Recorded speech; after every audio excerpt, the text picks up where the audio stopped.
In this second part, we are going to see which are the particles that make up the atom. We have two areas of the atom, the cloud of electrons that you can see around the nucleus, and in the nucleus that we are going to have protons plus neutrons. Protons and neutrons are going to be held together by the strong nuclear force, which is one of the strongest forces in the universe. Around that, you can see the electron cloud, and the electron cloud is going to be made of only electrons. And since the electrons are negative and the protons are positive, we have to have the same amount of both in order for the atom to be called an atom. If not, we are going to call that an ion, and you are going to see that in the next slides. So an ion is an atom that has less or more electrons around. In the example that I have here, sodium is located in the periodic table in number 11. If you count, you have 1, 2, 3, 4, 5, 6, 7, 8, 9, 10, and 11. Sodium is the element 11. That means that has 11 protons in the nucleus. And since it has 11 protons, it needs the same amount of electrons, so it's going to have 11 electrons around. Now, in the nucleus, besides those 11 protons, we are going to have 12 neutrons. This is wrong. These are called neutrons. I'm sorry. That is a typo. That do not have any charge, but they contribute to the mass of the element or the mass of the atom. Which are the properties of the subatomic particles? The subatomic particles are so small that we cannot use the unit of mass that we normally use, which is grams or pounds if you want in the English system, but we use the international system. So the protons and neutrons and electrons are so small that we need to make up a second or another unit that is called atomic mass unit. An atomic mass unit is the unit that we are going to use for these subatomic particles. The proton has one atomic mass unit, that is the relative mass. The neutrons has one, and the electrons are so small that we need almost 2,000 electrons in order to balance the mass of one proton. They are so small that we are not going to count them in the mass of the atom. So when we need to calculate the mass of the atom, we are going to add up only the elements that are in the nucleus of the atom. Those are protons and neutrons. Since the electrons are so light, we are not going to calculate that for the mass. But we need to calculate that for the charge, because the protons are positive and the electrons are negative, and we know that in any atom, the number of protons has to be the same as the number of electrons. If not, it's not an atom. We call that an ion, and we are going to see that later.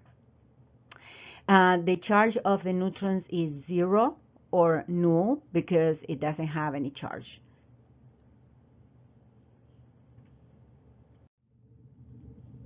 So the first thing that we are going to define is the atomic number, and the atomic number is the number of protons in the nucleus of the atom. The atomic number also gives the identity to the atom, since it's going to tell us which are the properties that are there. The examples that I have here are lithium and fluorine. Lithium has a proton number of 3, or proton number is the same as atomic number. So it has an atomic number of 3 because it has 3 protons in the nucleus, and the fluorine has 9 protons in the nucleus. You can see the 9 here because it's in position 9, and it has 9 protons in the nucleus. So we know that we can calculate the number of protons and the number of electrons, because in this case it's going to have 3 protons and 3 electrons, and 9 protons in here and 9 electrons here. These are positive, these are negative, as always, so they are going to be neutral. Now, in the case of the mass number or nucleon number, why nucleon number? Because those particles are in the nucleus. Which are those particles?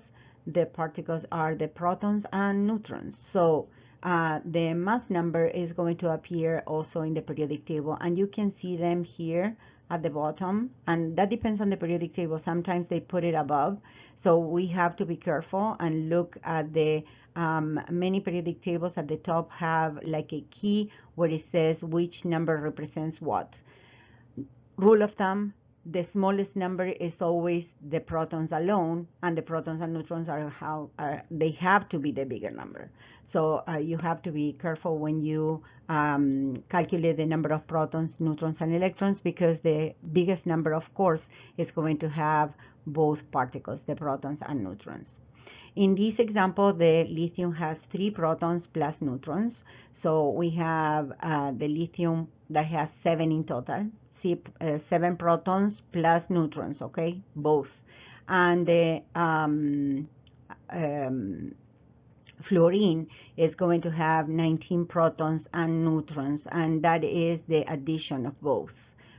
So if they have 9 protons, because I know that because of the atomic number, and they have 19 protons plus neutrons, that means that 10 are going to be the neutrons, because 9 and protons. Okay, so that is a calculation that we are going to do after we see how the elements are represented. And the elements are represented with the symbol. We already saw that the symbol is going to be a capital letter. Sometimes that capital letter is going to be followed by a lowercase letter. That is not always the case. For example, hydrogen is H, helium is HE, or mercury is Hg. Okay, so you have to be careful when you write the elements, because these are going to be different substances or different atoms. What is this A and Z? There is a convention for those, so I'm going to give them. The X is the element symbol or the atom. Then we have the atomic number, which is going to be here at the bottom, and the mass number is going to be at the top. That is a convention that is international.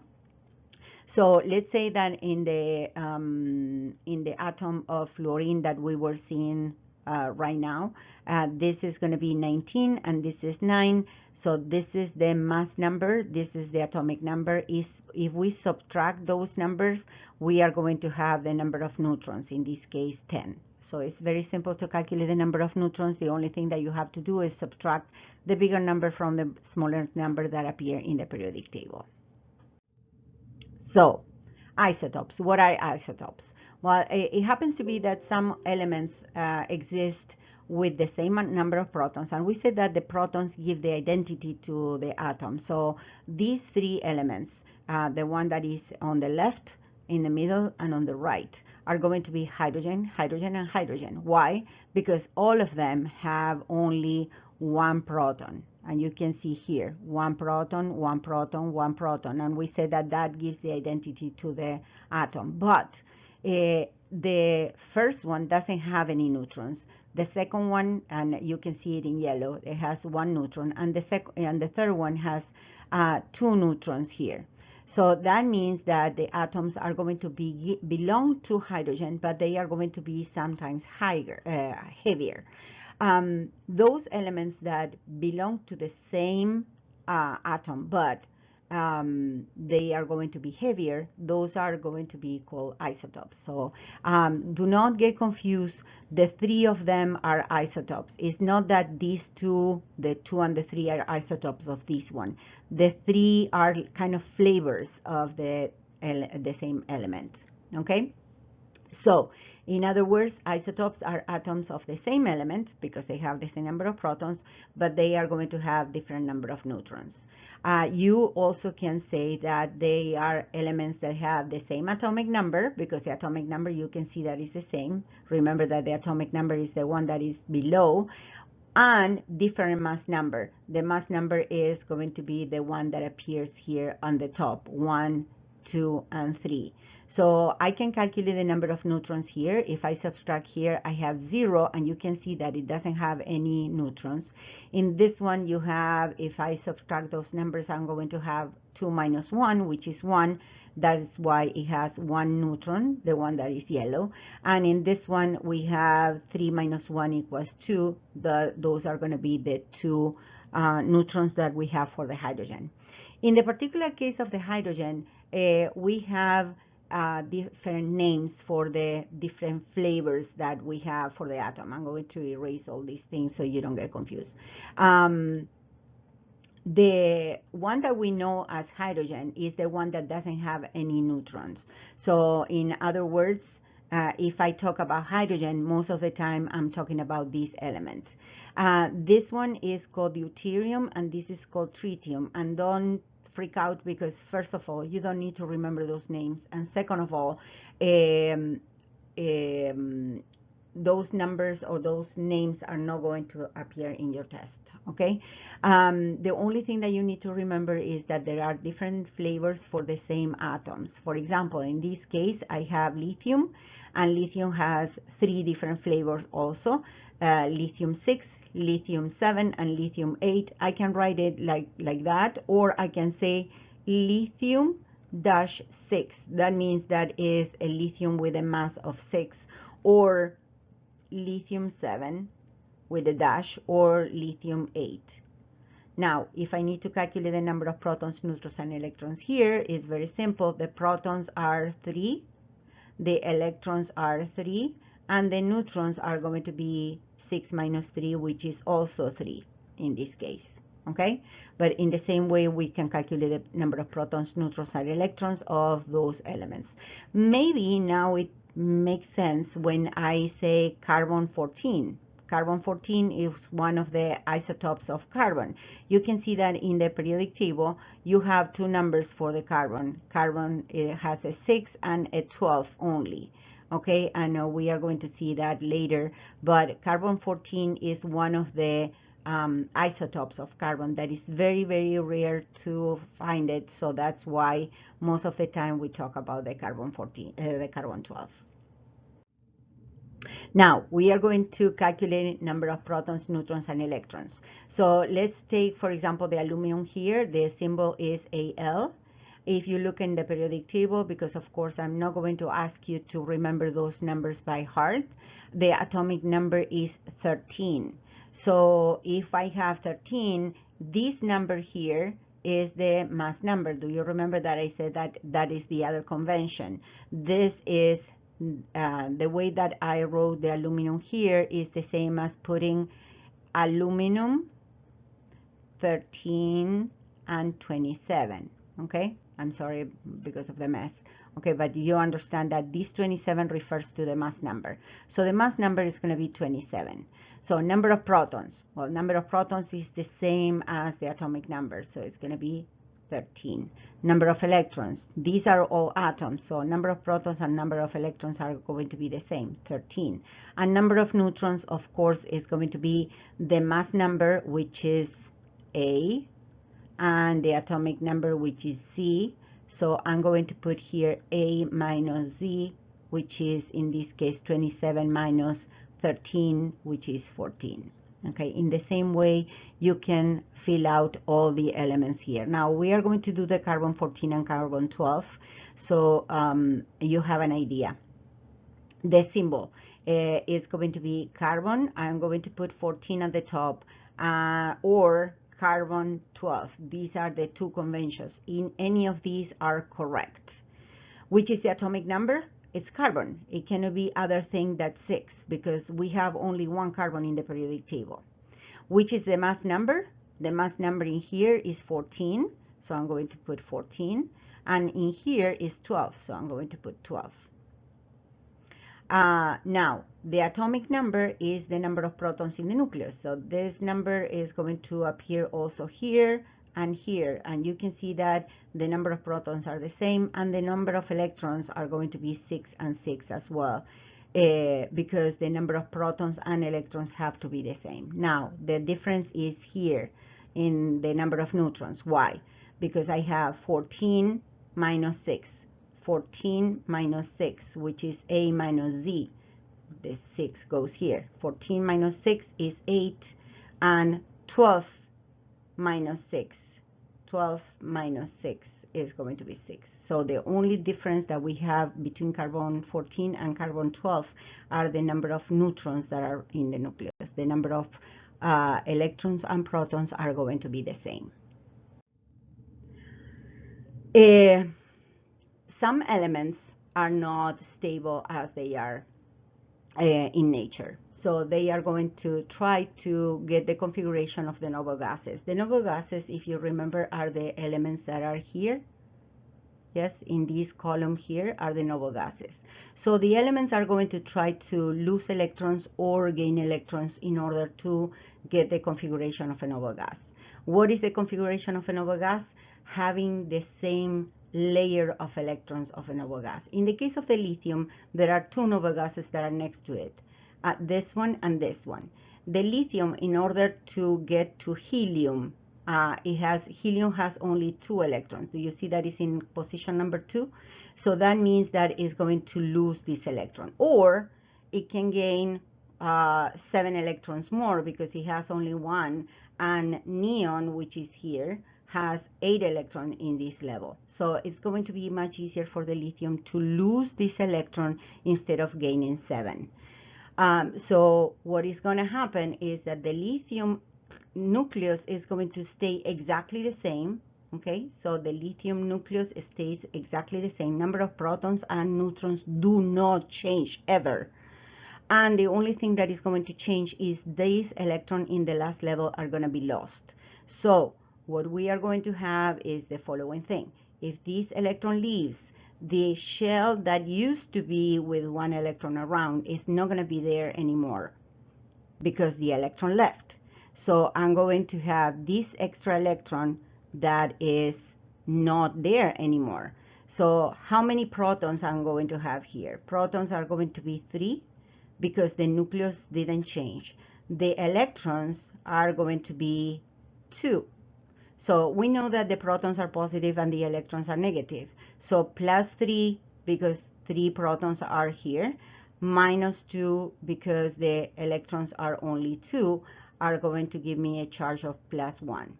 I represented that at the very top here. I represented the lithium that has the atomic number of 3 and the mass number of 7. Again, please be sure that you understand this.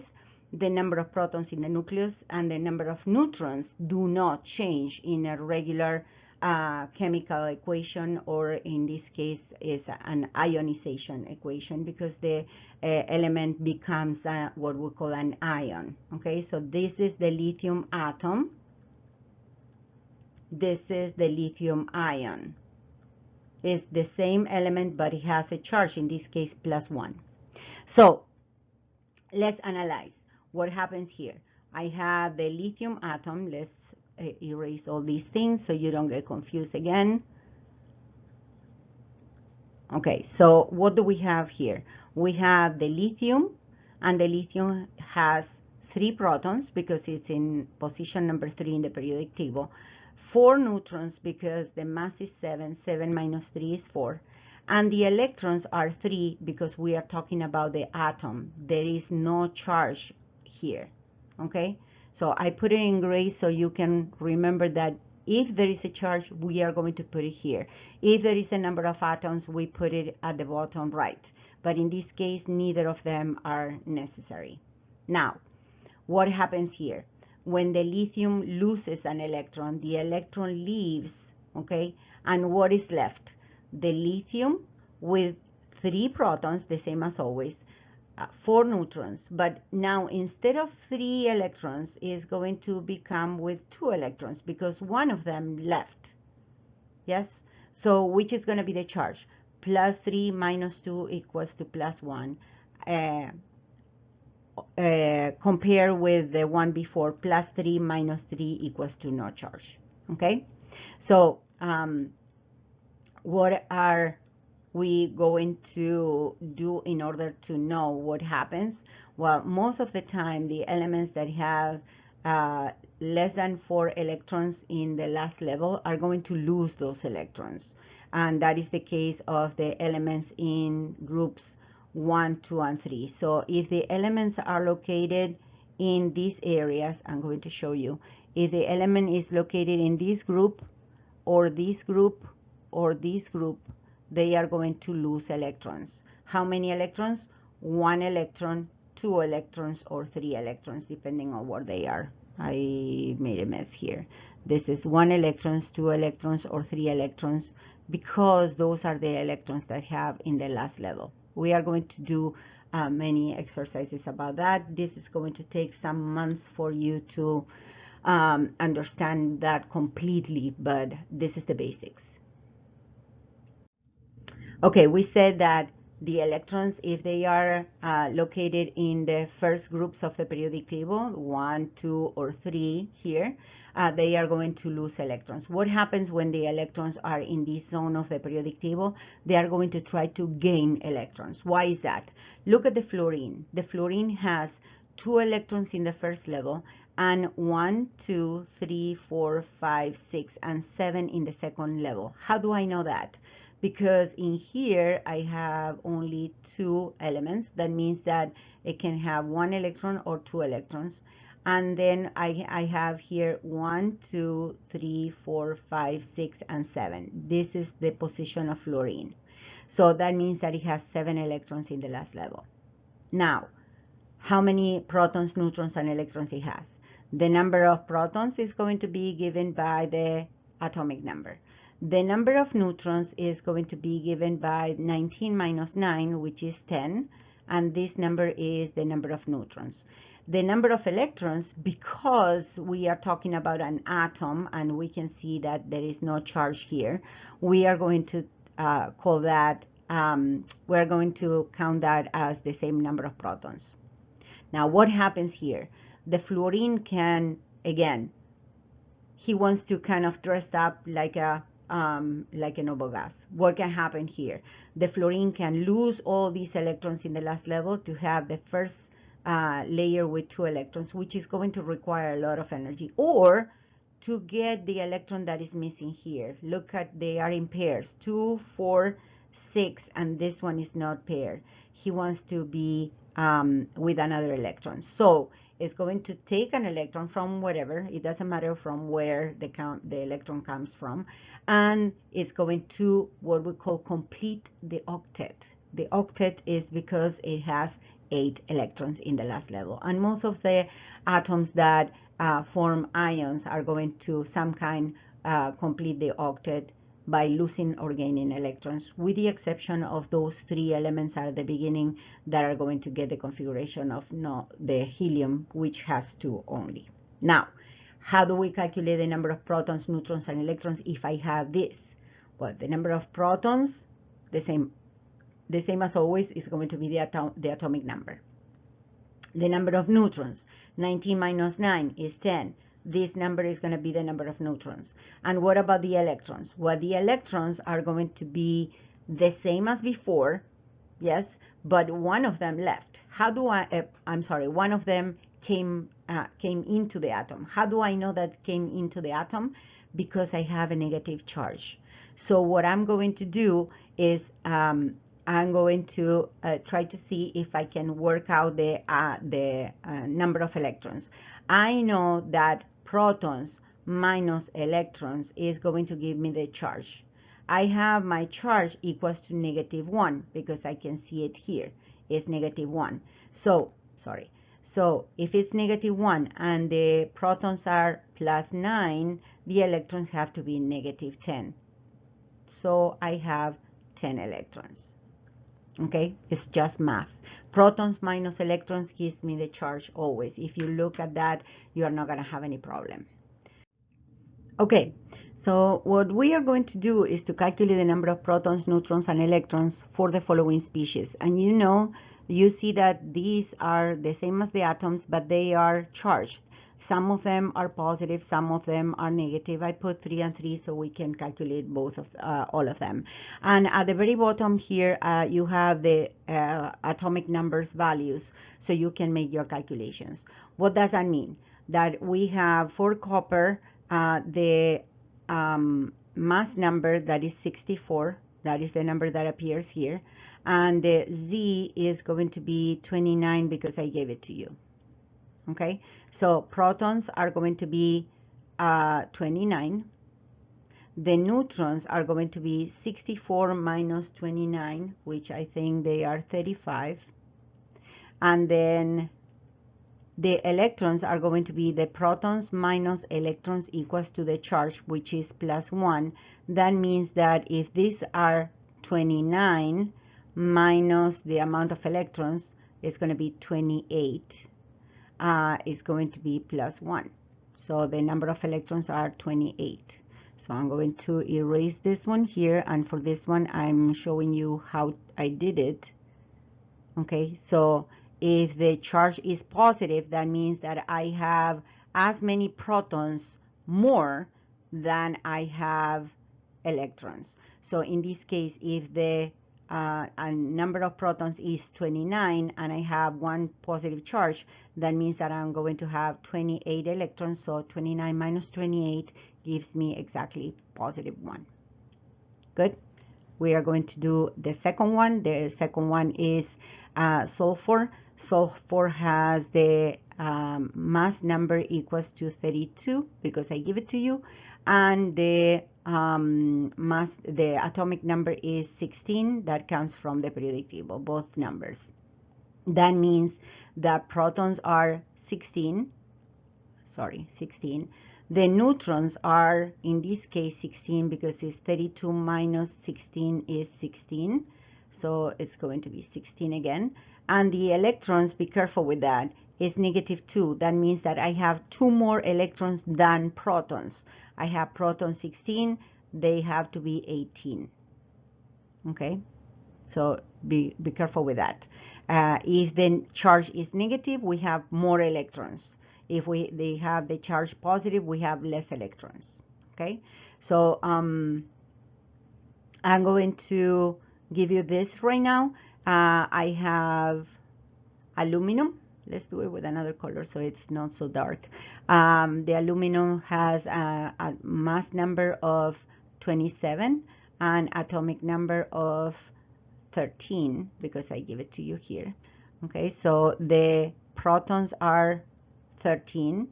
The neutrons are 27 minus 13, which is going to be 14. And the electrons are going to be 3 less than the protons because we have 3 protons that are extra. So 13 minus 10 is going to be +3 because 13 are positive, 10 are negative. Plus 13 minus 10 equals to +3. Good. Next one. If you need to practice a little bit to see if you understand, please pause the video before I do the exercises so you can practice yourselves after 1 or 2 exercises that I gave you. So in this one, I have the mass number equals to 40. The atomic number, which is Z, is equals to 20 because I gave it to you here. Okay, so in this case, the protons plus, the neutrons are going to be equals to 20. So protons are 20, neutrons are 20, of course, and electrons, look at this, I have 2 positive charges. That means that I have 2 extra protons.